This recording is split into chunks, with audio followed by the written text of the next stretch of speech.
Hello बच्चों, welcome to my YouTube channel JS classes maths by Aman sir पर आप सभी लोगों का स्वागत है। उम्मीद है बच्चों आप सब लोग स्वस्थ होंगे, स्वस्थ रहें, मस्त रहें, पढ़ाई करते रहें।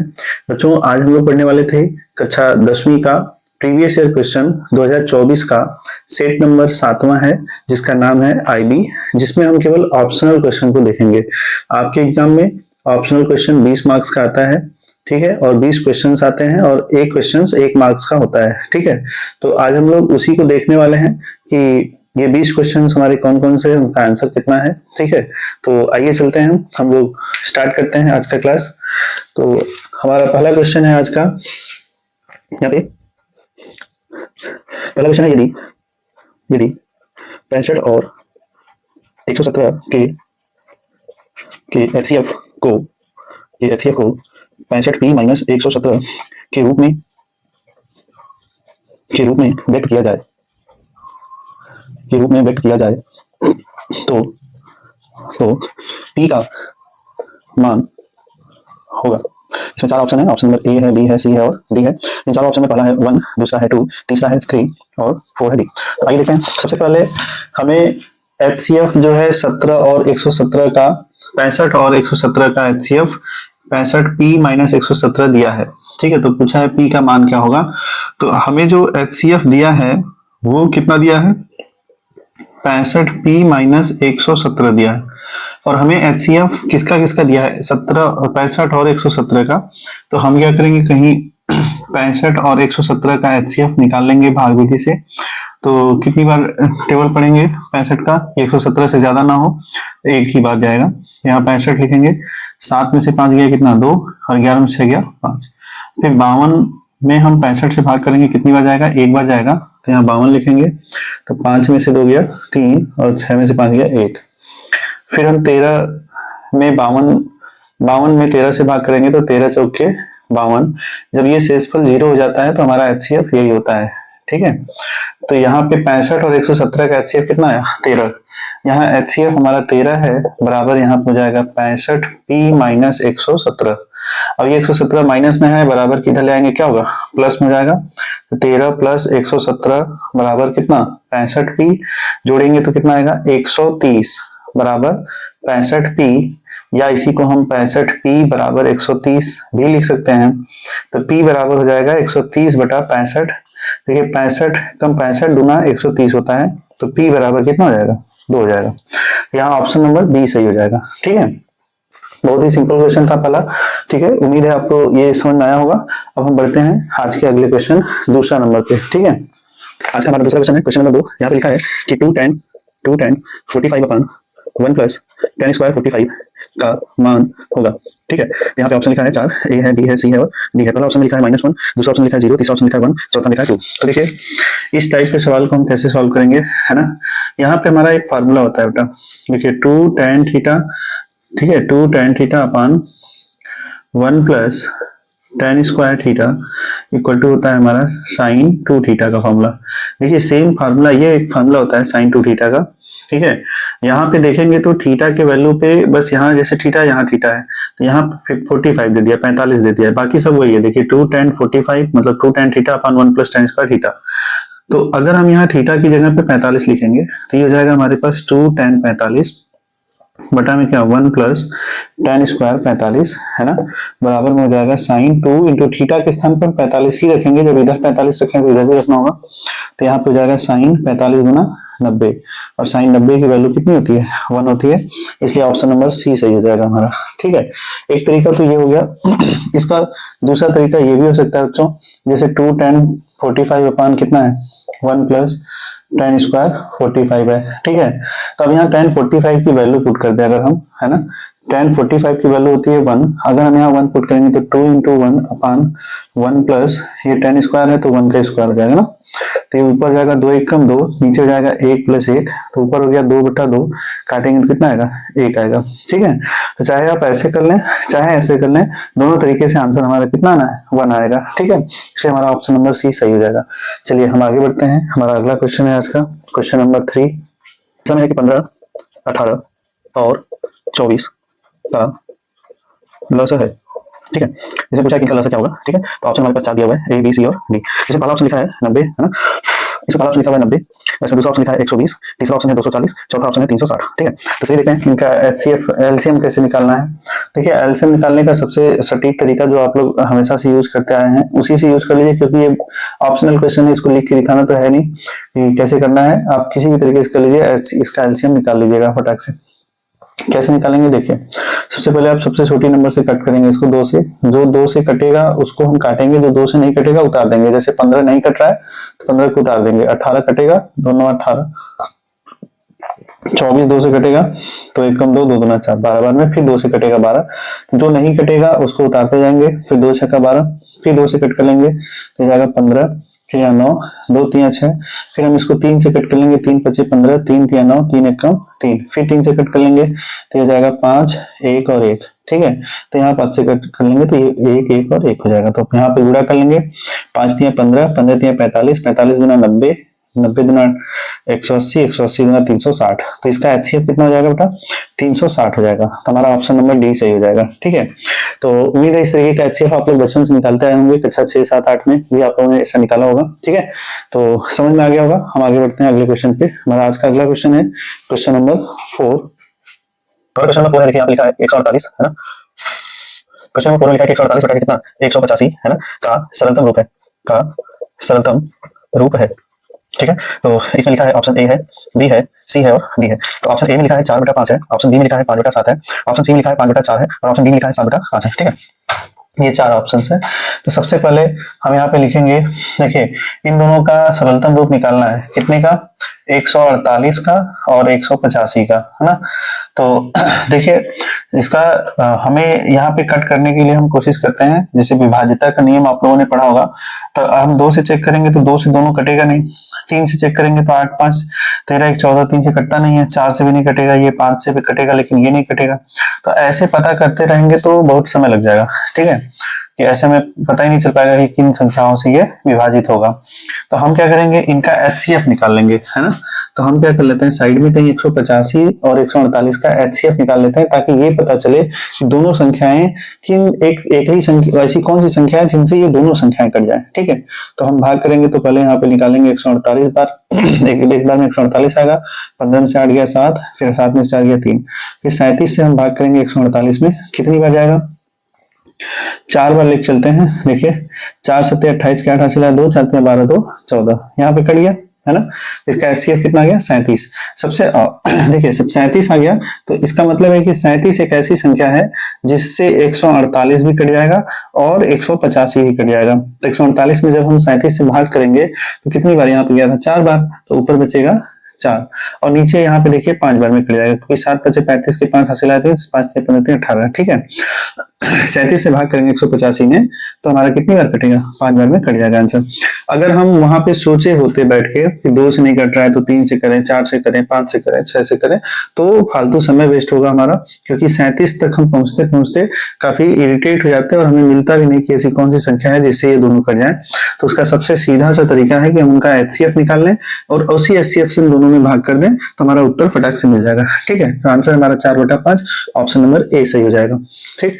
हम आगे बढ़ते हैं। हमारा आज का अगला क्वेश्चन है क्वेश्चन नंबर 5।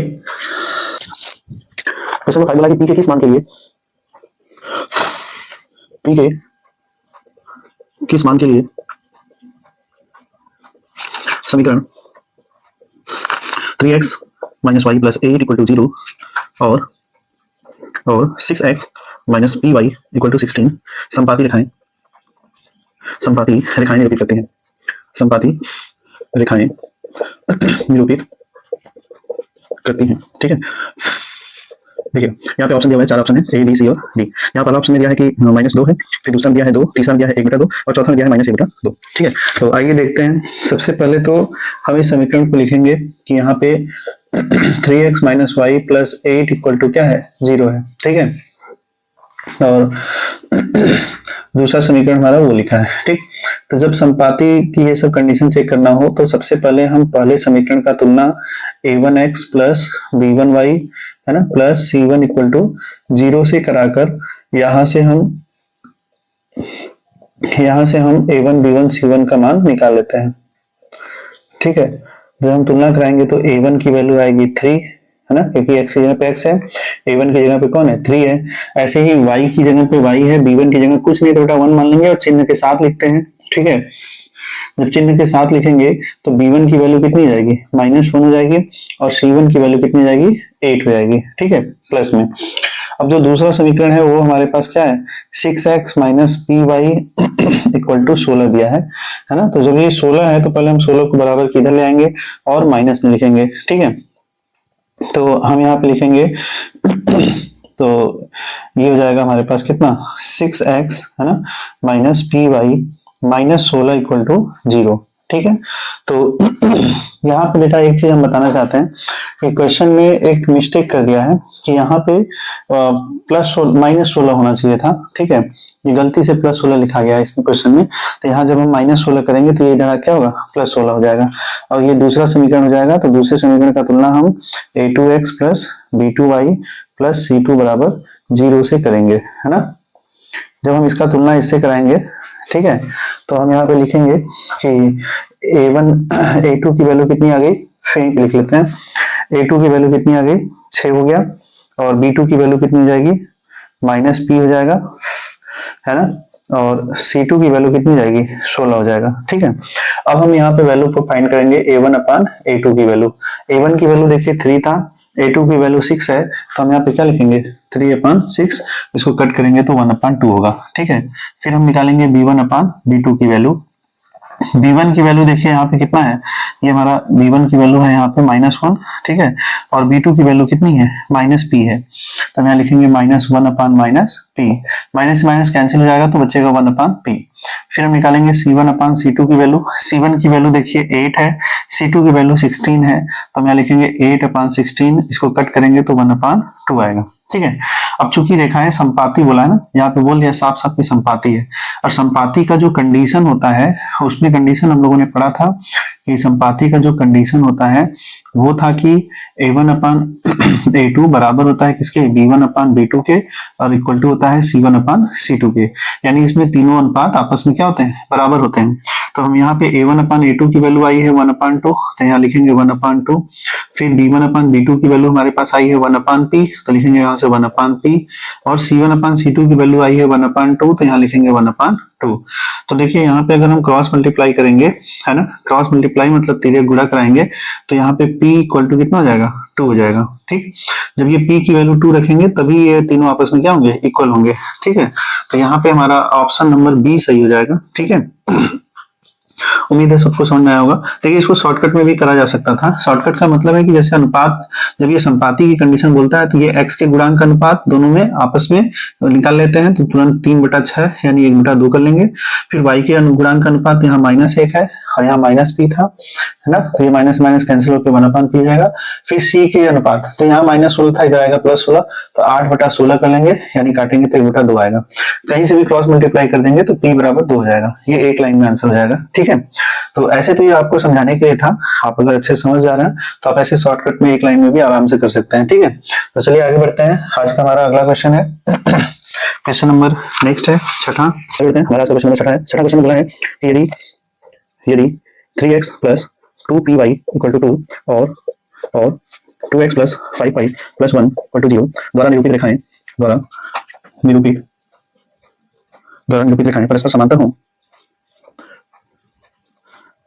हो तो p का मान क्या होगा। तो p का मान क्या होगा, ऑप्शन नंबर ए है, बी है, सी है और डी है। ऑप्शन नंबर ए में लिखा है 15/4, ऑप्शन नंबर बी में है -4/5, ऑप्शन नंबर सी है 3/5 और ऑप्शन नंबर डी है 5/3, ठीक है। तो हमें देखना है कि इनमें से क्या सही होगा। प्रश्न में बोला है यदि रेखाएं इतना और इतना द्वारा निरूपित रेखाएं परस्पर समांतर हो तो p का मान। अभी देखिए हम लोगों ने 3 कंडीशन होते हैं, एक होता है प्रतिच्छेद का कंडीशन, एक होता है समांतर का कंडीशन और एक होता है संपाती का कंडीशन। तो हम लोगों ने अभी संपाती वाले कंडीशन को सॉल्व किया था, तो उसी तरीके से समांतर का भी होता है। इसका कंडीशन क्या होता है प्रतिच्छेद का कि a1/a2 बराबर नहीं होता है किसके b1/b2 के, लेकिन समांतर का कंडीशन होता है a1/a2 बराबर होता है b1/b2 के, बट ये c1/c2 के इक्वल नहीं होता है। बट ये संपाती का कंडीशन होता है कि a1/a2 बराबर होता है b1/b2 के और c1/c2 के भी इक्वल होता है।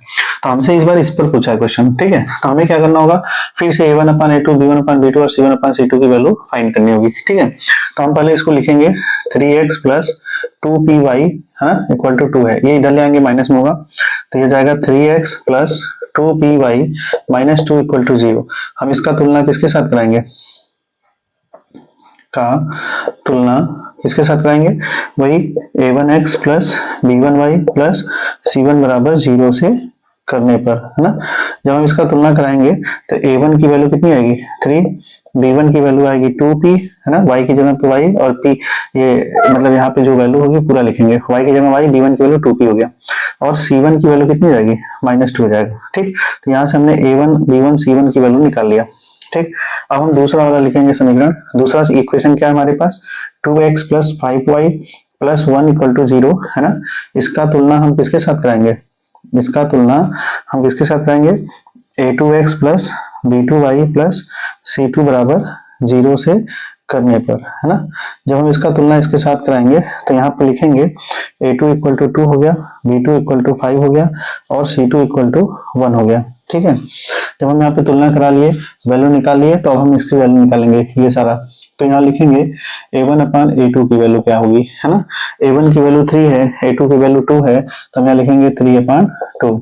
फिर उसके बाद फिर हम यहाँ से निकालेंगे b1 अपान b2 की वैल्यू, तो b1 की वैल्यू 2p है और b2 की वैल्यू 5 है ना। तो ये जाएगा 2p अपान 5, और c1 अपान c2 को निकालने की कोई मतलब है नहीं, क्योंकि इसमें c1 upon c2 not equal होता है और हमें यहाँ पे p का मान पूछा है, ठीक है। चाहो तो आप निकाल सकते हो, c1 अपान c2 की वैल्यू कितनी होगा -2 अपान 1, ठीक। तो चलिए एक काम करते हैं, हम यहाँ पे इसको लिखेंगे, चूंकि ये समांतर का कंडीशन है तो ये वाला कंडीशन अप्लाई होगा। हम यहाँ लिखेंगे a1 upon a2 equal to b1 upon b2 और not equal to c1 upon c2, ठीक है। तो हम इसकी a1 अपान a2 की वैल्यू जो निकाले थे यहाँ 3/2 रखेंगे, b1 अपान b2 की वैल्यू 2p/5 है, तो यहाँ से हमें p की वैल्यू निकालनी है, क्रॉस मल्टीप्लाई कर देंगे, इसका गुणा इधर कर देंगे, 2 का गुणा इधर कर देंगे, ठीक है। तो हमारे पास ये देखिए 3 × 5 = 15 हो गया और 2 × 4 हो गया, बराबर कौन बचेगा p। तो p का मान हमारे पास कितना हो जाएगा 15/4, ठीक है। तो ये हमारा ऑप्शन में पहला ऑप्शन मिल रहा है, यहाँ पे ऑप्शन नंबर ए हमारा क्या होगा, मैच हो जाएगा, सही हो जाएगा, ठीक है। अब इसको हम शॉर्टकट में, अभी आपके दिमाग में आ रहा होगा सर इतना लंबा चौड़ा क्यों नहीं कर रहे हैं, अगर आपको ऐसा लग रहा है तो आप डायरेक्ट भी कर सकते हो, a1 अपान a2 की वैल्यू यहीं से देख के निकाल लीजिए, 3/2 हो जाएगा डायरेक्ट, है ना। तो हम यहाँ क्या लिखेंगे 3/2, ठीक। b1 अपान b2, b1 की वैल्यू है हमारे 2p और b2 की वैल्यू है 5, इक्वल टू जाएगा 2p/5, बस क्रॉस मल्टीप्लाई कर लेंगे, 5 × 15 और 2 × 4 बराबर कितना p। तो p का मान 15/4 एक लाइन में आ जाएगा, इतना लंबा चौड़ा नहीं करना होगा, बट बेसिक हमारा यही है, आप इसको जानते रहिए। अगर कहीं ये ऑप्शनल क्वेश्चन ना आके लिखने वाला क्वेश्चन आ गया रिटन में तो हमें ये लिखना पड़ेगा ऐसे, ठीक है। तो चलिए हम आगे बढ़ते हैं, हमारा आज का अगला क्वेश्चन है क्वेश्चन नंबर 6, क्वेश्चन नंबर 7 है, क्वेश्चन नंबर 7 बोला है यदि यदि 15 cot थीटा इक्वल टू 8 हो तो यहाँ से पूछा है साइन थीटा का मान, है ना, साइन थीटा का मान होगा, ठीक है। तो ऑप्शन में हमारे पास 4 ऑप्शन है, ए बी सी और डी, है ना। ऑप्शन नंबर ए है 15/17, ऑप्शन नंबर बी है 15/8, ऑप्शन नंबर सी है 8/17, ऑप्शन नंबर डी है 15/17, ठीक है। तो आइए देखते हैं कि इनमें से कौन सा ऑप्शन सही होगा। देखिए यहाँ पे हमारे पास लिखा है यहाँ पे कि 15 cot थीटा, है ना, इक्वल टू 8 है, ये 15 गुणा में है, इधर आएगा भाग में होगा, तो cot थीटा इक्वल टू हो जाएगा ना 8/15, ठीक है। और हम लोगों ने पढ़ा था फॉर्मूला लाल बटा कक्का में, है ना। तो यहाँ पे साइन होता है ना, यहाँ कॉस होता है, यहाँ टेन होता है, यहाँ कॉट होता है, ठीक। तो cot थीटा बराबर 8/15, तो आधार बटा लंब होता है cot थीटा बराबर, तो आधार बटा लंब, यानी हम एक समकोण त्रिभुज बनाएंगे जिसमें अगर ये कोण थीटा है तो आधार हमारे पास 8 होगा, लंब 15 है, कर्ण हमें निकालना होगा। तो पाइथागोरस से हम निकाल लेंगे, कर्ण का स्क्वायर बराबर होता है लंब का स्क्वायर प्लस आधार का स्क्वायर। कर्ण हमें नहीं मालूम, वही निकालना है। लंब है 15, 15 का स्क्वायर प्लस आधार 8 है तो 8 का स्क्वायर, 15 का स्क्वायर 225 प्लस 8 का स्क्वायर 64, इसको जोड़ेंगे तो कितना होगा 289। तो कर्ण का स्क्वायर बराबर 289, तो कर्ण बराबर कर्णी में 289 और कर्णी में 289 का मान होता है 17, क्योंकि ये 17 का स्क्वायर है, ठीक है। तो यानी यहाँ पे कर्ण कितना आ गया 17 आ गया हमारा, ठीक। हमसे पूछा क्या है साइन थीटा का मान, तो साइन थीटा का मान होता है L/K, है ना। साइन थीटा इक्वल टू होता है L/K, तो लंब कितना है 15 और कर्ण कितना है 17, तो हमारा आंसर हो जाएगा 15/17, तो यहाँ पे ऑप्शन नंबर कौन सा सही होगा? ऑप्शन नंबर ए सही हो जाएगा। देखिए यहाँ पे एक गलती कर दिया है, यहाँ पे दो ऑप्शन 15/17 है, ए भी 15/17 है, डी भी 15/17 है। ये मिस प्रिंटिंग का कमाल है, ठीक है। ऐसा एग्जाम में आपके आएगा नहीं कि दो option they the same same. यहाँ 15/17 दो बार दे दिया है ना ऑप्शन। आपका बोर्ड एग्जाम में ऐसी गलती नहीं होगी, ठीक है। ये आंसर में हो गया है, ठीक। तो कोई एक पे आप मतलब कोई एक या तो ए या तो डी जो उसमें सही होगा उसमें हम टिक मार देंगे। सही का मतलब 15/17 जहां पे भी होगा उसको हम टिक मार देंगे, ठीक है। तो चलिए हम आगे बढ़ते हैं। हमारा अगला क्वेश्चन है क्वेश्चन नंबर 8। यदि त्रिभुज एबीसी था, यदि त्रिभुज एबीसी था, त्रिभुज एक्स वाई जेड दो समरूप त्रिभुज हैं, दो समरूप त्रिभुज हैं तथा कोण ए बराबर 75 अंश, तथा कोण ए बराबर 75 अंश, कोण y बराबर 57 अंश हो, तो कोण सी का मान होगा, कोण सी का मान होगा। यहाँ पे ऑप्शन दिया है 4 ए बी सी और डी। यहाँ पहला ऑप्शन है 58 अंश, दूसरा ऑप्शन है 48 अंश, तीसरा ऑप्शन है 45 अंश, चौथा ऑप्शन है 54 अंश, ठीक है। यहाँ पे दो ट्रायंगल है हमारे पास, ठीक है। यहाँ पे एक ट्रायंगल है ए बी सी है, ठीक, और दूसरा ट्रायंगल है हमारे पास एक्स वाई जेड है, ठीक है। तो मान लेते हैं ये कौन सा ट्रायंगल है, ये है एक्स वाई और जेड है, ठीक है, एक्स वाई जेड। ये बोला है कि ये दोनों त्रिभुज समरूप है। समरूप होने का मतलब होता है कि यदि दो त्रिभुज ए बी सी और त्रिभुज एक्स वाई जेड हमारा क्या है, समरूप है, जिनमें संगत कोण आपस में बराबर होता है। संगत कोण का मतलब कोण ए और कोण एक्स आपस में क्या होगा, ये बराबर होगा। कोण बी और कोण वाई आपस में बराबर होगा, और कोण सी और कोण जेड आपस में बराबर होगा। बट यहाँ पे बोला है क्वेश्चन में कोण ए हमारा 75 अंश है, यानी ये कितने अंश का है, 75 अंश का है। कोण वाई हमारा कितने अंश का है, 57 अंश का है। तो हमसे पूछा है कोण सी कितने अंश का होगा। तो देखिए अभी हम लोगों ने देखा ना कि संगत कोण आपस में बराबर होते हैं, तो एक्स और ए आपस में बराबर होता है, वाई और बी बराबर होता है, तो वाई और ये बी हमारा आपस में क्या होगा, इक्वल होगा। अगर ये 57 है तो ये भी कितना होगा, 57। वैसे ही ए और एक्स भी बराबर होगा, तो ये 75 है तो ये भी कितना होगा, 75 होगा। बट हमसे पूछा कौन सा है, सी। और हम जानते हैं कि त्रिभुज के तीनों कोणों का योगफल 180 अंश होता है, जिनमें से ये 57, ये 75, तो ये तीसरा बताना है। तो देखिए त्रिभुज के तीनों कोणों का योगफल 180 होता है, तो कोण ए है ना प्लस कोण बी प्लस कोण सी बराबर 180 लिखेंगे। कोण ए का मान 75 है, बी का मान 57 है, तो यहाँ पे लिखेंगे 75 प्लस 57 प्लस कोण सी बराबर कितना, 180। इनको जोड़ लेंगे, 7 5 12 के 2 80 लाख, 7 5 12 1 13, 135 प्लस कोण सी बराबर 180। तो यहाँ से 135 प्लस में उधर जाके क्या होगा, माइनस में होगा। तो 180 में से हम क्या कर लेंगे, 135 माइनस कर लेंगे। 10 में से 5 गया 5, फिर 7 में से 3 गया 4, तो कोण सी का मान कितना हो जाएगा, 45 हो जाएगा, ठीक है। अब चाहो तो यहीं पे निकाल सकते थे, 7 5 12 के 2 80 लाख 1, 7 5 12 1 13, 132 हो गया, है ना। यहाँ पे देखिए गड़बड़ रहा है, ठीक है। 7 5 12 के 2 हासिल है 1, फिर 7 5 12 1 13, 132 प्लस में इधर जाएगा क्या होगा, माइनस में घटाएंगे तो 10 में से 5, 10 में से 2 गया 8, ठीक है। फिर 7 में से 3 गया 4, 48 होगा, ठीक। आप यहाँ पे भी डायरेक्ट कर सकते थे कि यहाँ पे हम इनको जोड़ेंगे, तो 7 5 12 के 2 80 लाख, 7 5 12 1 13, 132 हो गया। अब 180 में से 132 को अगर हम हटा देंगे तो 10 में से 2 गया कितना, 8, फिर यहाँ बचेगा 7 में से 3 गया 4, तो कोण सी का मान कितना हो जाएगा, 48 अंश हो जाएगा। तो हमारा ऑप्शन नंबर बी सही हो जाएगा, ठीक है। तो उम्मीद है कि ये समझ में आया होगा आपको। हम बढ़ते हैं आज के अगला क्वेश्चन। हमारा क्वेश्चन नंबर 9 है, एम जिसका कोऑर्डिनेट दिया है -3, 4 की मूल बिंदु से दूरी पूछा है, ठीक है, कि मूल बिंदु से दूरी है, ठीक है। यहाँ ऑप्शन लिखा है ए बी सी और डी। ए में है 5, बी में है 6, सी में है 49 और डी में है कितना, 1। देखिए हम लोग जानते हैं कि अगर कोई चतुर्थांश है, जैसे ये हमारा, ठीक है, तो यहाँ पे ये हमारा एक्स अक्ष होता है और ये क्या होता है, वाई अक्ष होता है। अगर दूरी अगर मूल बिंदु से बतानी हो, है ना, यहाँ से, चाहे वो किसी भी चतुर्थांश में हो, इसमें हो, इसमें हो, इसमें हो, इसमें हो। अभी फिलहाल ये -3, 4 लिखा है, इसका मतलब ये द्वितीय चतुर्थांश में है, ठीक है। द्वितीय चतुर्थांश में ये -1 -2 -3 हो गया, और ये 1 2 3 4 हो गया। तो यहाँ पे है ये पॉइंट, ठीक है, यहाँ पे। तो यहाँ से इसकी दूरी बतानी है कि कितना है, ठीक है। तो देखिए यहाँ पे अगर मूल बिंदु से दूरी निकालनी हो और इस बिंदु का निर्देशांक अगर हम x, y मानते हैं, तो इसका फार्मूला होता है डायरेक्ट, d बराबर होता है करड़ी में X square plus Y square, है ना। तो बस हमें कुछ नहीं करना है, इसमें एक्स और वाई की वैल्यू दिया है, बस हमें यहाँ पे वैल्यू पुट करना है। एक्स की वैल्यू -3 है तो -3 का स्क्वायर, वाई की वैल्यू कितनी है 4 है तो हम यहाँ लिखेंगे 4 का स्क्वायर। तो -3 का स्क्वायर 9 होता है, 4 का स्क्वायर 16 होगा, जोड़ेंगे तो कड़ी में 25 होगा, कड़ी में 25 का मान कितना होता है 5 होता है, तो डी इक्वल टू कितना हो जाएगा 5। यानी मूल बिंदु यहाँ से जो डिस्टेंस है इसका वो कितना होगा 5 होगा। तो यहाँ हमारा ऑप्शन नंबर ए सही हो जाएगा। ठीक है, तो उम्मीद है कि आपको ये समझ में आया होगा। हम आगे बढ़ते हैं अगले क्वेश्चन की तरफ। आज का हमारा अगला क्वेश्चन है क्वेश्चन नंबर 10। 10 बोला है बिंदुओं -2, 6 तथा -2, 10 को मिलाने वाले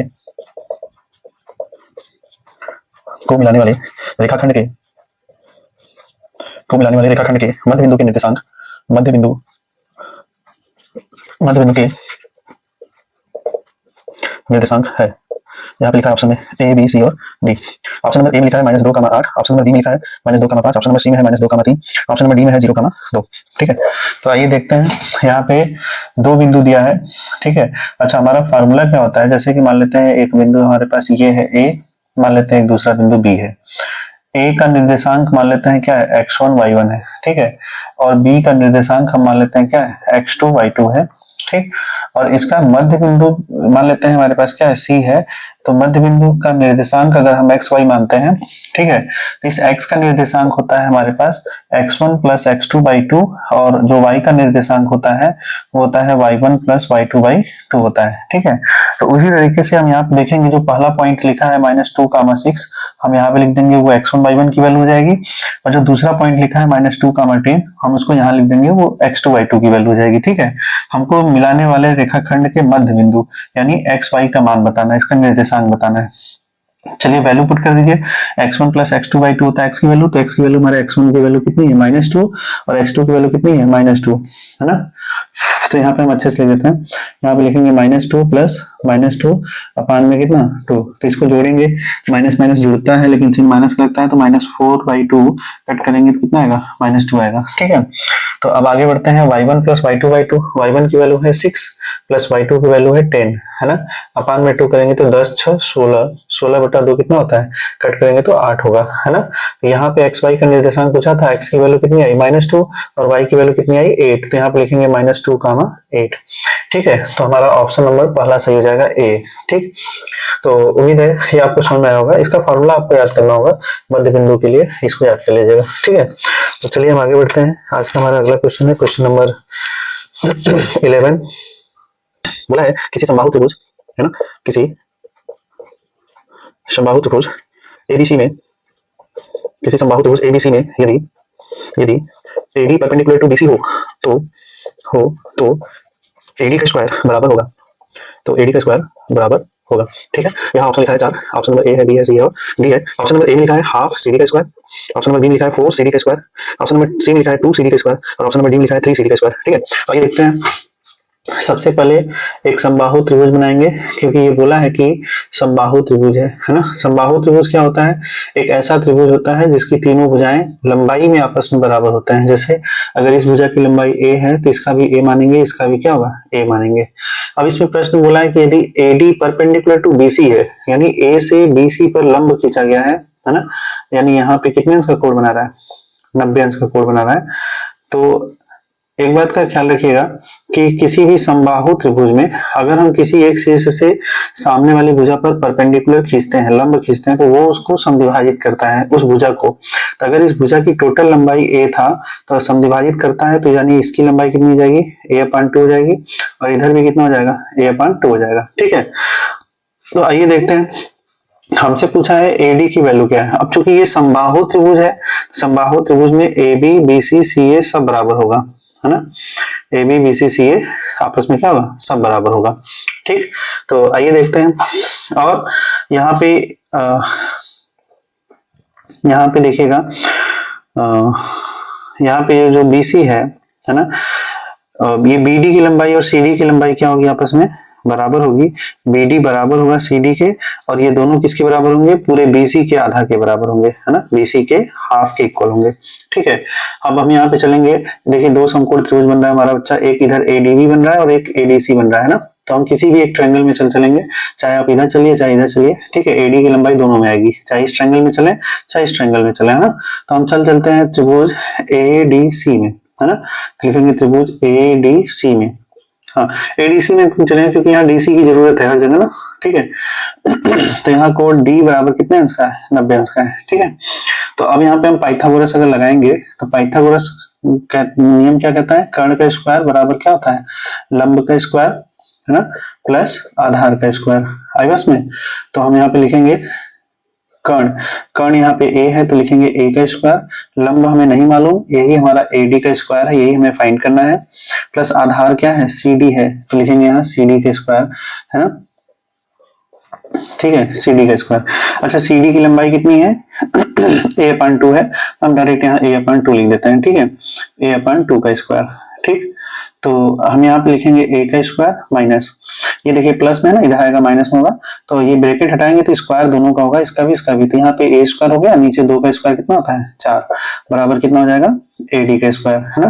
घटाएंगे तो 4 एक कम, 4 में से एक गया कितना 3, तो 3A का स्क्वायर बाई 4 हो गया किसके बराबर, AD के स्क्वायर के बराबर, ठीक है बच्चा।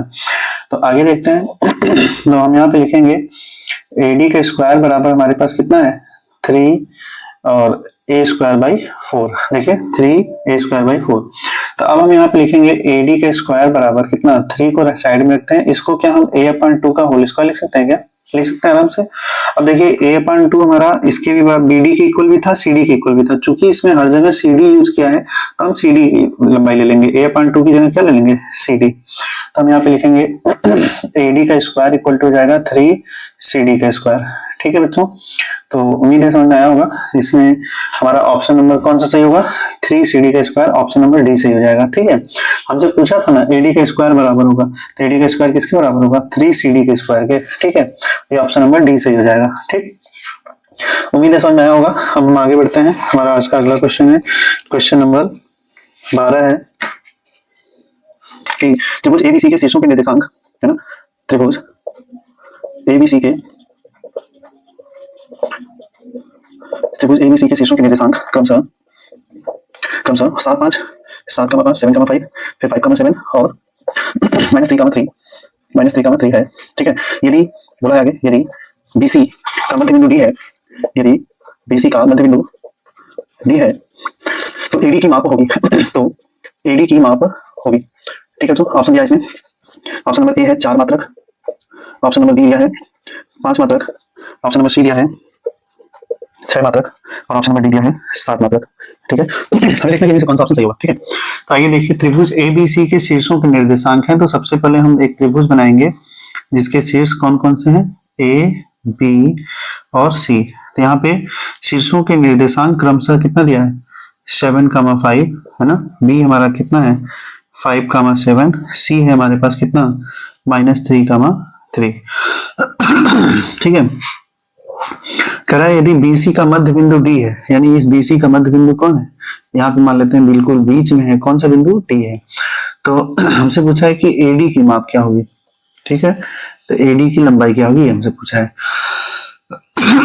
ठीक है। देखिए हमें AD की लंबाई तभी निकाल पाएंगे जब हमें D का निर्देशांक बताओ, और D क्या है मध्य बिंदु है। तो देखिए जब मध्य बिंदु के लिए अभी हम लोगों ने थोड़ी देर पहले एक सवाल पढ़ा था कि पहले बिंदु को हम x1 और y1 मान लेते हैं, ठीक है, और जो दूसरा बिंदु होता है उसको हम क्या मान लेते हैं x2 और y2, और जो D होता है उसका निर्देशांक हम क्या मान लेते हैं xy। तो xy निकालने का फॉर्मूला हम लोगों ने पढ़ा था, x इक्वल टू हमने अभी पढ़ा था x1 प्लस x2/2 ना। x1 की वैल्यू देखिए यहाँ पे 5 है, x2 की वैल्यू है -3, तो लिखेंगे 5 प्लस -3 अपान कितना 2, इसको सॉल्व करेंगे तो कितना आएगा 2/2, कटने पर कितना आएगा 1। उसी तरीके से अगर हमें y की वैल्यू चाहिए तो हम क्या लिखेंगे यहाँ पे, हम यहाँ पे लिखेंगे y1 प्लस y2/2 लिखेंगे। y1 की वैल्यू कितनी है 7, y2 की वैल्यू कितनी है 3, तो लिखेंगे 7 प्लस 3/2 यानी कितना होगा 10/2 होगा, काटेंगे तो कितना आएगा 5 आएगा, ठीक है। यानी यहाँ पे इसका निर्देशांक हम लोगों ने निकाल लिया 1,5। अब ये AD की लंबाई चाहिए, तो दो बिंदुओं के बीच की दूरी का फॉर्मूला हम लोगों ने पढ़ा था कि जैसे मान लेते हैं एक बिंदु हमारे पास यहाँ पे है ना, और दूसरा बिंदु यहाँ पे है। मान लेते हैं पहले बिंदु का निर्देशांक x1 y1, दूसरे बिंदु का निर्देशांक x2 y2 है। तो इन दोनों बिंदुओं ने फॉर्मूला पढ़ा था, है ना। तो d बराबर हम लोगों ने फॉर्मूला पढ़ा था कि x1 माइनस x2 का होल स्क्वायर, है ना, x1 माइनस x2 का whole square plus y1 minus y2 का होल स्क्वायर। तो यहाँ पे दो बिंदु है, एक बिंदु A है और दूसरा बिंदु क्या है, D है यहाँ पे। तो इसके बिंदु को हम x1 y1 मान लेते हैं, ठीक है, और इसके बिंदु को हम लोग क्या मान लेते हैं, x2 y2 मान लेते हैं, ठीक है। तो हम वैल्यू पुट करेंगे जब यहाँ पे, तो x1 की वैल्यू कितनी है 7, तो यहाँ लिखेंगे 7 माइनस x2 की वैल्यू कितनी है, x2 की वैल्यू है 1, तो यहाँ लिखेंगे 7 माइनस 1 का होल स्क्वायर प्लस y1 की वैल्यू है 5 और y2 की वैल्यू भी कितनी है 5, लिखेंगे 5 माइनस 5 का क्या होल स्क्वायर। यहाँ पे लिखेंगे 7 माइनस 1 6 का स्क्वायर प्लस 5 माइनस 5 0 का स्क्वायर, और 6 का स्क्वायर हो जाएगा कड़ी के अंदर, और 6 का स्क्वायर तो कड़ी से बाहर निकलेगा तो कितना हो जाएगा 6 हो जाएगा, यानी डी यानी वो एडी की लंबाई कितनी हो जाएगी 6 हो जाएगी, ठीक है। यानी यहां से यहां तक की लंबाई कितनी हो जाएगी 6 हो जाएगी। तो ऑप्शन हमारा हो जाएगा सी, सही ऑप्शन हो जाएगा मात्रक 6 मात्रक, ठीक है। क्वेश्चन नंबर 13 में है पहला, यदि सेक थीटा बराबर 2 हो तो थीटा का मान होगा, ठीक है। यहाँ ऑप्शन लिखा है, ऑप्शन नंबर ए है, बी है, सी है और डी है, ठीक है। ऑप्शन ए में लिखा है 90, ऑप्शन बी में लिखा है 60, ऑप्शन सी में लिखा है 45 और ऑप्शन डी में लिखा है कितना 30। तो यहाँ पे लिखेंगे हमारे पास है सेक थीटा बराबर 2 है ना। तो हमें ये सोचना होगा कि सेक कितने का मान 2 होता है। थीटा की वैल्यू याद करने के लिए हम यहाँ से सोचेंगे कि हमारा सेक में 0 का मान, 30 का मान, 45 का मान, 60 का मान, कि 90 का मान किसका मान होता है, ये 2। तो हम जानते हैं, इसको याद करना होगा कि सेक थीटा, देखिए हम जानते हैं कि सेक 60 का मान हमारा जो होता है वो होता है 2, ठीक है। तो यहाँ पे सेक थीटा बराबर सेक 60 लिख देंगे। जब कंपेयर कराएंगे तो थीटा की जगह पे क्या आएगा 60 डिग्री आएगा, तो हमारा ऑप्शन नंबर बी सही हो जाएगा, ठीक है। बस इस क्वेश्चन में ज्यादा कुछ नहीं करना था, इसमें बस वैल्यू याद रहेगा तो आप आराम से कर लोगे, ठीक है। चलिए हम आगे बढ़ते हैं। हमारा आज का अगला क्वेश्चन है क्वेश्चन नंबर 14। ऑप्शन नंबर 14 है हमारे क्वेश्चन नंबर 14, है ना। यहाँ लिखेंगे cos square theta minus cot square theta, है ना, और इनटू में है कितना 1 माइनस cos स्क्वायर थीटा, है ना। पूछा है कि का मान है, इसका मान पूछा है, ठीक है। तो यहाँ पे हम ऑप्शन में लिखेंगे ए है, बी है, सी है और डी है। ऑप्शन नंबर ए में लिखा है हमारे पास sec square theta, option number B में है tan square theta, option number C में है cos स्क्वायर थीटा और ऑप्शन नंबर डी में है कितना sin स्क्वायर थीटा, ठीक है। चलिए हम आगे बढ़ते हैं। देखिए यहाँ पे हम लोग यहाँ पे सीधे सीधे फार्मूला पे क्वेश्चन है, ठीक है। हम फार्मूला पढ़े थे क्या, देखिए हम लोगों ने एक फार्मूला पढ़ा था कि cosec square theta equal to होता है 1 प्लस कॉट स्क्वायर थीटा, है ना। तो कॉट स्क्वायर थीटा इधर आएगा तो क्या होगा माइनस में हो जाएगा, तो यहाँ लिखेंगे cosec square theta minus cot square theta equal to कितना होता है 1। तो ये तो हो गया एक हमारा फार्मूला। दूसरा फार्मूला हम लोगों ने पढ़ा था कि sine square theta plus cos square theta equal to होता है 1। तो अगर हम यहाँ से कॉस को उधर भेज दें तो हमारे पास क्या बचेगा sine square theta equal to हो जाएगा, ये प्लस में उधर जाकर क्या होगा माइनस में, तो 1 माइनस कॉस स्क्वायर थीटा। तो दूसरा फॉर्मूला हमारा ये यूज है, ठीक। जैसे यहाँ पे क्वेश्चन में लिखा है cosec square theta minus cot square theta लिखा है, और उसके बाद यहाँ पे लिखा है कितना 1 माइनस कॉस स्क्वायर थीटा। तो देखिए cosec square theta minus cot square theta की वैल्यू कितनी है 1, तो यहाँ cosec square theta minus cot square theta की वैल्यू 1 हो जाएगी, और 1 माइनस कॉस स्क्वायर थीटा की वैल्यू क्या है इधर साइन थीटा है, तो यहाँ पे भी क्या लिखेंगे साइन स्क्वायर थीटा, और साइन स्क्वायर थीटा का गुणा 1 में करेंगे तो कितना आएगा साइन स्क्वायर थीटा होगा, इसलिए हमारा ऑप्शन नंबर डी सही हो जाएगा। तो इसमें सीधे सीधे फार्मूला पे क्वेश्चन पूछा था, अगर आप फार्मूला याद किए होंगे ट्रिग्नोमेट्री का, ठीक है, तो आराम से आप कर लेंगे, ठीक है। तो हम आगे बढ़ते हैं, क्वेश्चन नंबर 15 है आज का हमारा। देखिए क्वेश्चन नंबर 15 बोला है एक लंबवृत्तीय बेलन के आधार का क्षेत्रफल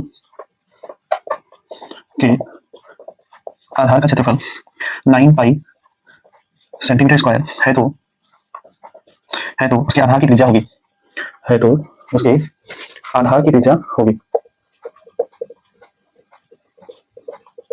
ऑप्शन लिखा है ए बी सी और D. Option centimetre, option number B है 6 सेंटीमीटर और ऑप्शन नंबर सी है 2 सेंटीमीटर और ऑप्शन नंबर डी है मेरे पास 4 सेंटीमीटर, ठीक है।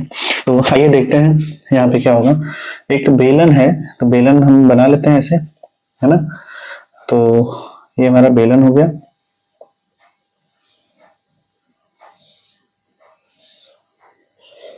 ठीक। कह रहा है इस लंबवृत्तीय बेलन के आधार का क्षेत्रफल, बेलन का आधार कैसा होता है, वृत्ताकार होता है, यानी वृत्त का क्षेत्रफल यानी कितना, पाई आर स्क्वायर बराबर कितना दे दिया 9 पाई।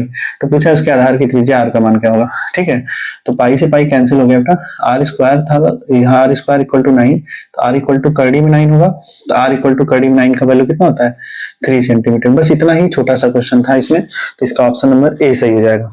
ठीक है, तो उम्मीद है समझ में आया होगा। यहाँ पे देखिए बोला है ना कि आधार का क्षेत्रफल, तो बेलन का आधार कैसा होता है, वृत्त के आकार का होता है, यानी वृत्त का क्षेत्रफल बराबर कितना दिया है 9 पाई, और वृत्त का क्षेत्रफल होता है पाई आर स्क्वायर। इसका मतलब है कि pi R square equal to 9 pi, है ना, तो पाई से pi cancel, R square equal to 9, तो आर इक्वल टू कितना √9, और √9 की वैल्यू कितनी होती है 3, इसलिए हमारा ऑप्शन नंबर ए सही हो जाएगा। ठीक है, तो आइए हम आगे बढ़ते हैं। आज का हमारा क्वेश्चन नंबर 16 है। क्वेश्चन 16 में बोला है 4 सेंटीमीटर त्रिज्या वाले वृत्त के अंतर्गत खींचे जा सकने वाले वर्ग का क्षेत्रफल होगा। ठीक है, तो इसमें ऑप्शन ए है, बी है, सी है और डी है। ऑप्शन नंबर ए में है 64 centimetre square, option number B में है 32 centimetre square, option number C में है 128 सेंटीमीटर स्क्वायर और ऑप्शन नंबर डी में है 256 सेंटीमीटर स्क्वायर। ठीक है, तो आइए देखते हैं। ये कह रहा है 4 सेंटीमीटर त्रिज्या वाले वृत्त के अंतर्गत, चलिए ठीक है, मान लेते हैं एक वृत्त है हमारे पास जिसकी त्रिज्या कितनी है 4 सेंटीमीटर है। कह रहा है इसके अंतर्गत खींचे जा सकने वाले वर्ग का क्षेत्रफल। ठीक है, तो मान लेते हैं ये वर्ग है, इसके अंदर खींचा गया, तो हमसे पूछा है इस वर्ग का क्षेत्रफल क्या होगा। ठीक है, तो एक बात का ख्याल रखिएगा कि वर्ग की सभी भुजाएं कितनी अंश के होते हैं, सभी कोण 90 अंश के होते हैं, भुजाएं नहीं, सभी कोण 90 अंश के होते हैं।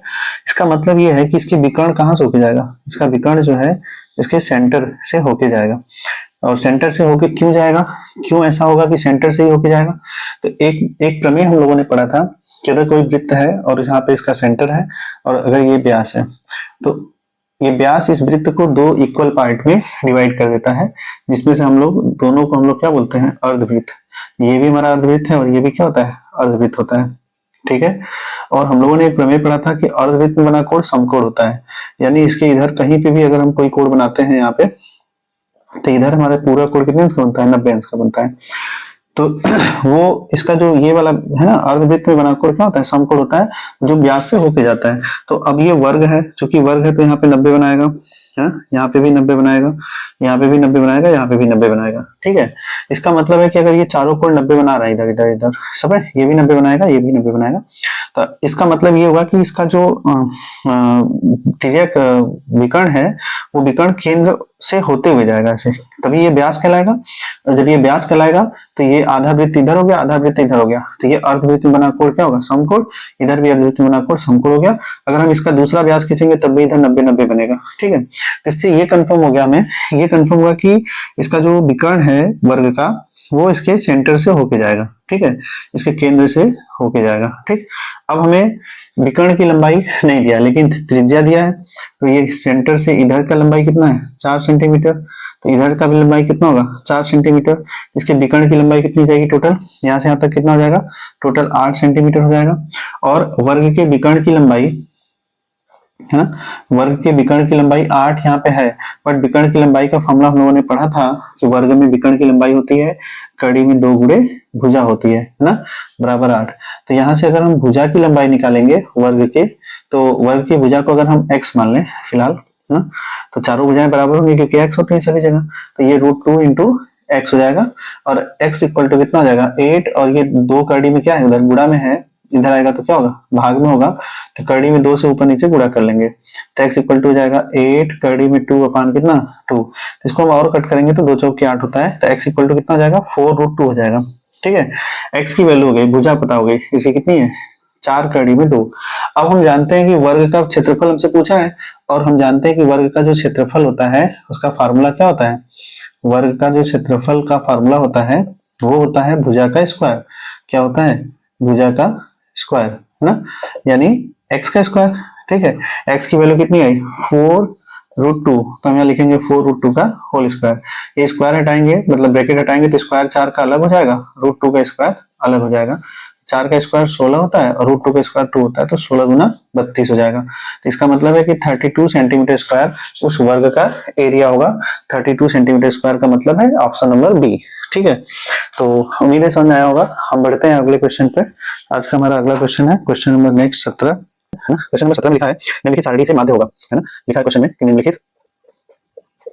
निम्नलिखित सारणी का माध्य होगा। ठीक है, यहाँ ऑप्शन मतलब ये सारणी बनाया हुआ है। ठीक है, सारणी में लिखा है यहाँ पे वर्ग अंतराल है और ये उसकी बारंबारता है, फ्रीक्वेंसी है। ठीक है, वर्ग अंतराल में हमारा कितना लिखा है 3 से 5, लिखा है यहाँ पे 4। ठीक है, और यहाँ पे फिर है 5 से 7, यहाँ पे कितना है 2, फिर 7 से 9, फिर यहाँ पे कितना है और बारंबारता 1, फिर 9 से 11 है और इसकी बारंबारता है 3। और यहाँ पे ऑप्शन लिखा है ए बी सी और डी। यहाँ पे पहला ऑप्शन है 6, दूसरा है 6.2, फिर तीसरा है 6.6 और चौथा है 6.8। ठीक है, तो इनमें से बताना है कि चारों में से कौन सा सही होगा ऑप्शन। ठीक है, तो उसको हल करने से पहले हम लोग क्या करेंगे, इसमें हम कॉलम बनाएंगे। एक तरफ लिखेंगे वर्ग अंतराल, है ना, इसको लिखेंगे यहाँ वर्ग अंतराल और यहाँ पे लिखेंगे उसकी बारंबारता। ठीक है, तो यहाँ पे पहले हम लिखेंगे वर्ग अंतराल कितना कितना था। तो वर्ग अंतराल हमारा कितना है 3 से 5 है, फिर 5 से 7 है। ठीक है, थोड़ा नीचे लिख लेते हैं, 5 से 7 है, फिर 7 से 9 है। ठीक है, और लास्ट हमारा 9 से 11 है। ठीक, तो अब हम इसकी बारंबारता को लिखेंगे। 4 2 1 3 है, इसकी बारंबारता 4 है, इसकी 2 है और इसकी 1 है और इसकी 3 है। ठीक है, तो ये हमारा f का वैल्यू है ना, बारंबारता मतलब फ्रीक्वेंसी f। ठीक है, तो उसके लिए देखिए आगे हम निकालेंगे x की वैल्यू। ठीक है, तो x की वैल्यू हम कैसे निकालते हैं, आइए उसको देख लेते हैं। इन दोनों को जोड़ के हम आधा करते हैं, 3 + 5 8, 8 का आधा कितना होगा 4। और एक बार अगर हम जोड़ लिए और अंतर हर जगह समान है तो बस हम देख लेते हैं कि इनमें कितने का अंतर है, 2 का अंतर है। तो हम ऐसे 2 जोड़ते जाएंगे, 4 2 6, फिर 6 2 8, ठीक है, 8 2 10। उसके बाद हम f इंटू एक्स निकालेंगे। ठीक है, f into x. f into x कैसे निकालेंगे, हम इनमें गुणा कर देते हैं, f का x में गुणा कर, 4 चौक के 16 हो गया, फिर 6 दूना 12 हो गया, फिर 8 एकम 8 हो गया। ठीक है, और फिर 10 तिया 30 हो जाएगा। ठीक, और हमें जो हमारा सूत्र होता है माध्य निकालने का, माध्य निकालने का सूत्र होता है sigma F x upon sigma F होता है। यानी इस बारंबारताओं का योगफल सिग्मा एफ यहाँ पे मिलेगा, हमें जोड़ेंगे 4 2 6 1 7 3 10 हो गया, और यहाँ पे सिग्मा एफ एक्स मिलेगा। तो सिग्मा एफ एक्स की वैल्यू कितनी जाएगी, जोड़ लेते हैं। देखिए यहाँ पे कितना होगा, 12 8 20 20 30 50 50 10 60 6 66 हो गया। ठीक है बच्चों, तो 66, तो अब यहाँ पे वैल्यू फाइंड पुट करेंगे इसमें, तो ये हो जाएगा 66/10, है ना, क्योंकि सिग्मा एफ एक्स का वैल्यू 60 है और सिग्मा एफ का वैल्यू 10 है। तो यहाँ 60 में 10 से भाग करेंगे तो 66/10 होगा, 10 से भाग करेंगे तो क्या होगा 6.6 इसका आंसर होगा। इसलिए इसका ऑप्शन नंबर सी क्या होगा, सही हो जाएगा। ठीक है, तो हम आगे बढ़ते हैं। हमारा आज का अगला क्वेश्चन है, क्वेश्चन नंबर नेक्स्ट है। ठीक है, एक पासे को एक बार फेंका जाता है, बोला है एक पासे को एक बार फेंका जाता है तो एक अभाज्य संख्या के आने की प्रायिकता होगी। यहाँ ऑप्शन में लिखा है ए बी सी और डी। ऑप्शन नंबर ए में लिखा है 1, फिर 1/2, फिर 2/3 और 1/3। ठीक है, देखिएगा कभी भी जब हम एक पासे को फेंकते हैं तो हमारा कुल परिणाम कितना होता है, 6 परिणाम बनता है। ठीक है, तो हमारा सैंपल स्पेस एस में क्या क्या आएगा, ये आएगा हमारे पास 1 2, सैंपल स्पेस एस में आएगा हमारे पास 1 2 3 4 5 और 6। तो एक पासा को जब फेंकते हैं तो कुल परिणाम कितने बनते हैं, 6। और हमसे पूछा है कि अभाज्य संख्या आने की प्रायिकता, तो इसमें अभाज्य संख्या कितने हैं, अभाज्य संख्या हमारा कौन कौन सा होगा, इसमें अभाज्य संख्या होगा 2 और 3 5, क्योंकि कभी भी एक हमारा भाज्य न तो भाज्य होता है ना तो अभाज्य होता है, तो उसको काउंटिंग नहीं करेंगे। बाकी 4 और 6 हमारा भाज्य है, अभाज्य नहीं, तो इसमें अभाज्य कौन कौन होगा, 2 3 और 5। तो 2 3 5 ये हमारा क्या है, अभाज्य संख्या है। तो अभाज्य संख्याओं की संख्या कितनी है, 3 है। ठीक है, तो हमारी जो प्रायिकता होती है ना, प्रायिकता के बराबर फॉर्मूला हमारा क्या होता है, हम लोगों ने पढ़ा था अनुकूल परिणाम बटा में क्या, कुल परिणाम, है ना, अनुकूल परिणाम बटा में कुल परिणाम।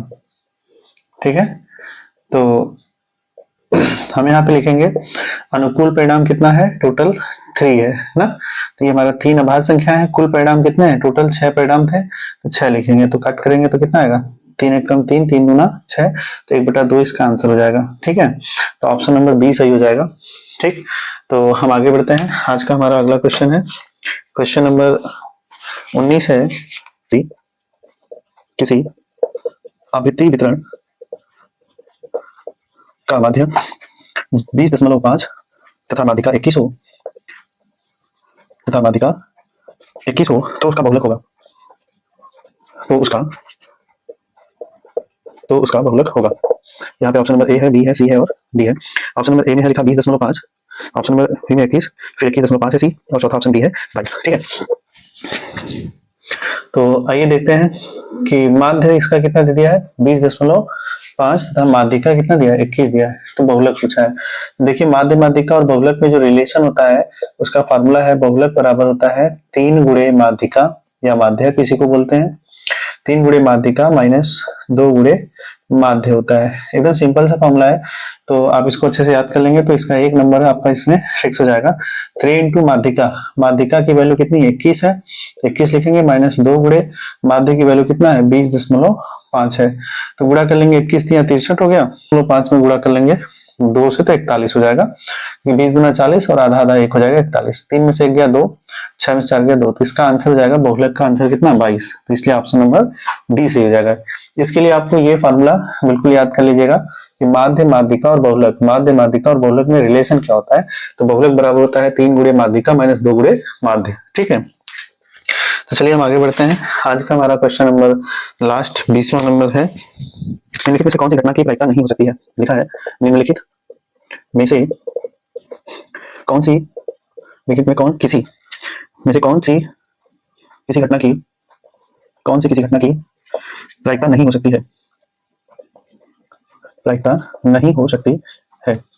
ठीक है, तो यहाँ पे ऑप्शन में लिखा है ए, बी, सी और डी। तो ऑप्शन पहला है 4/3, दूसरा है 2/3, तीसरा है 1, चौथा है 3/5। ठीक है, तो ध्यान दीजिएगा यहाँ पे कि हम लोग पढ़े थे जब प्रायिकता स्टार्ट किए थे, तो मतलब हम लोग पढ़े थे तो उसमें पढ़े थे कि जो प्रायिकता पी का जो वैल्यू होता है वो 0 के या तो बराबर होता है या तो 0 से बड़ा होता है और 1 से छोटा या 1 के बराबर होता है। इसका मतलब जो प्रायिकता की वैल्यू वो 1 से बड़ा नहीं होती है और 0 से छोटा नहीं होती है, जब भी होगा 1 और 0 के बीच में या 0 1 हो सकता है। ठीक है, तो देखिए 1 हमारा दिया है, यहाँ पे बोला है कि कौन सी प्रायिकता नहीं हो सकती, इस बात का ख्याल रखना है। ठीक है, तो इसका आंसर अगर हम भाग करेंगे तो जैसे 2 में 3 से हम भाग करेंगे तो कितना आएगा, दशमलव लाएंगे पहले 0 होगा। ठीक है, तो 3 छक्का 18 है ना, फिर 2 बचा, फिर 0 बढ़ाएंगे, फिर 3 छक्का 18, तो ऐसे आता जाएगा।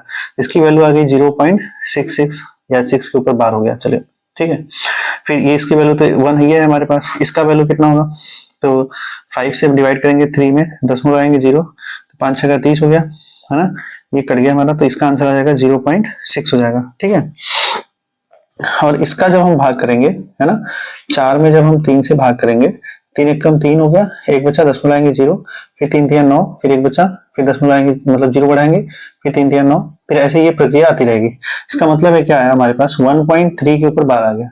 और हम अच्छी तरह से जानते हैं कि जो प्रायिकता की वैल्यू होती है वो कभी भी 1 से बड़ा नहीं होता है। यहाँ 1 से बड़ा गया, 1 दशमलव समथिंग का मतलब 1 से बड़ा गया, तो ये हमारा प्रायिकता नहीं हो सकता, इसलिए ऑप्शन नंबर ए सही होगा। ये भी प्रायिकता हो सकता है, ये प्रायिकता हो सकता है, ये प्रायिकता हो सकता है, बट ये पूछा है कौन नहीं हो सकता है, तो इसका पहला ऑप्शन 4/3 नहीं हो सकता है। ठीक है, इसलिए हमारा पहला ऑप्शन सही होगा। ठीक, तो आज का ये हमारा 20वां क्वेश्चन समाप्त हुआ। ठीक है, उम्मीद है आपको क्वेश्चन समझ में आया होगा सारा। ठीक है, और अगर वीडियो अच्छा लगा हो तो वीडियो को लाइक कर दें, कमेंट कर दें और दोस्तों के साथ शेयर कर दें। तो अगर आप पहली बार आए हो तो चैनल को सब्सक्राइब कर लें और बेल आइकन को प्रेस कर लें, ताकि नया वीडियो जब भी हम अपलोड करें कोई, तो आप तक नोटिफिकेशन या मैसेज चला जाए। ठीक है, तो वीडियो में इतने देर तक बने रहने के लिए आप सभी लोगों का धन्यवाद। ठीक है, चलते हैं, मिलते हैं नेक्स्ट वीडियो में आपको। जय हिंद, जय भारत, धन्यवाद।